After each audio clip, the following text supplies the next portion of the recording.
Does anybody else feel like the Trump cabinet nominations are like the DC supervillain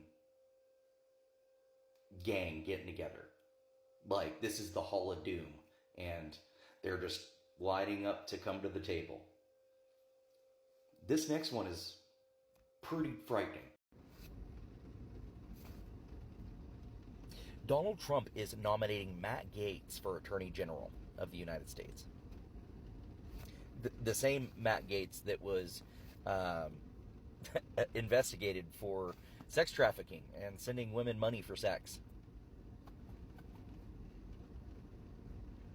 The Justice Department informed Mr. Gaetz that they weren't going to pursue charges in 23, and there is currently a committee trying to investigate, but the Justice Department will not give that committee documentation or records.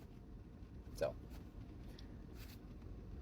what multiverse are we living in that a criminal, a felon with 34 felony charges, gets elected as president, and then hires or nominates a man that is known for this sex trafficking and paying for sex as Attorney General of the United States?